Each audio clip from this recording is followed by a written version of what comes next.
right, let's have some questions. Yep.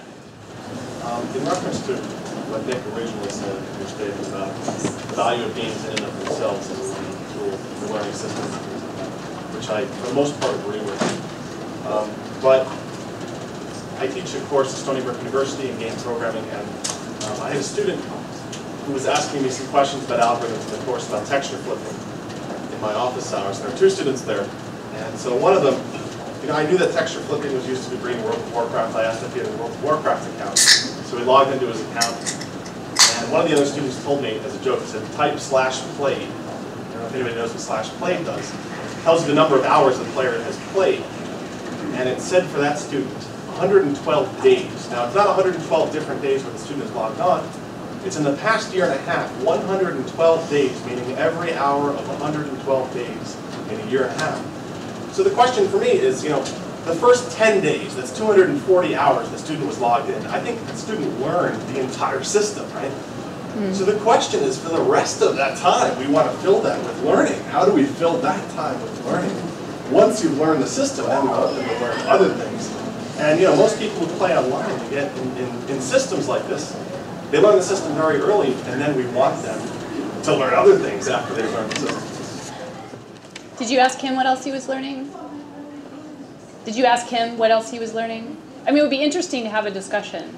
My son is an avid video gamer at 13, and he plays this game called the Sand Game, which is just a purely algorithmic online game.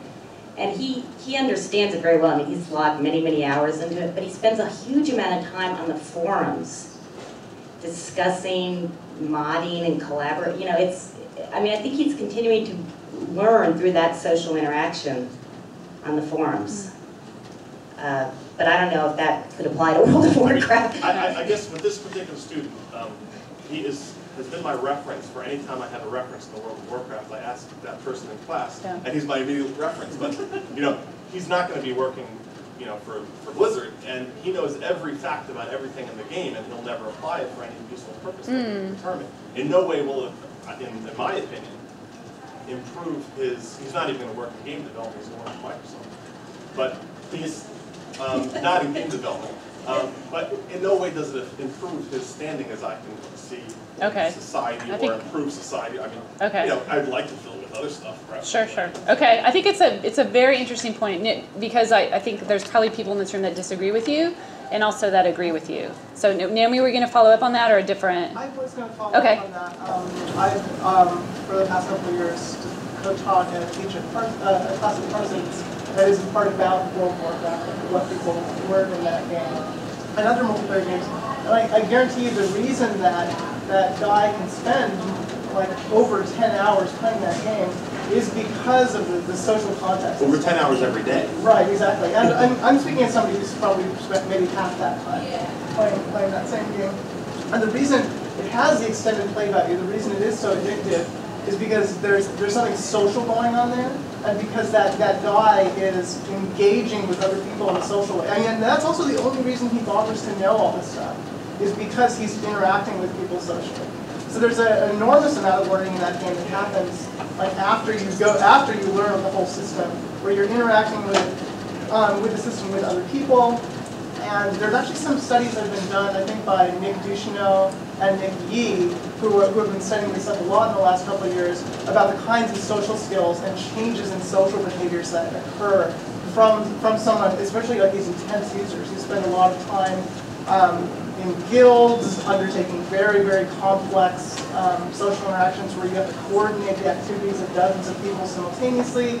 And they're kind of like organizational management skills even. So that, in fact, might be a lot of what that, where the students I have to admit, I have played World of Warcraft. I have been in a guild and it's full of people who are unemployed. So, yeah, this might be the countervailing problem. Right, but what Naomi's pointing to, and this goes back to, I think, a question Scott had earlier about what is it that games can teach? And certainly what a lot of research is beginning to show, particularly around MMOs, is that there's a whole host of kind of social skills, ethical skills, skills around leadership and collaboration, and big corporations are actually paying a lot of attention.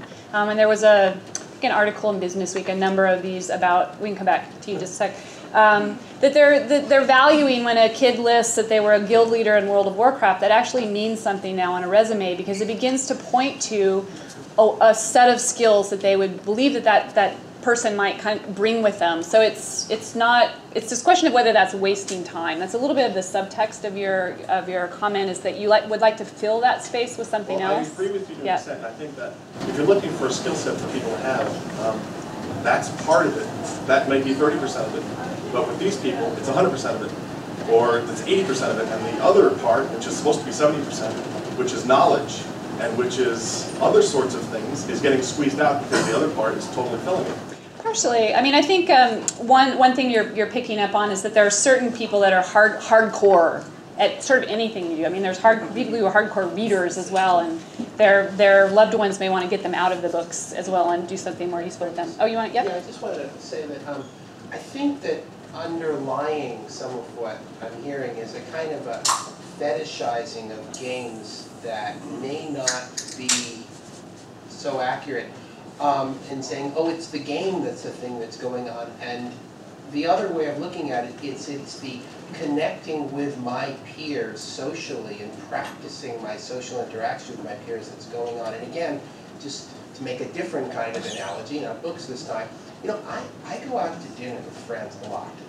And we hang out and we talk and we talk and we talk, and someone else talks and someone else talks, and sometimes I stop and I think, what are we talking about? But we never stop talking. Now clearly,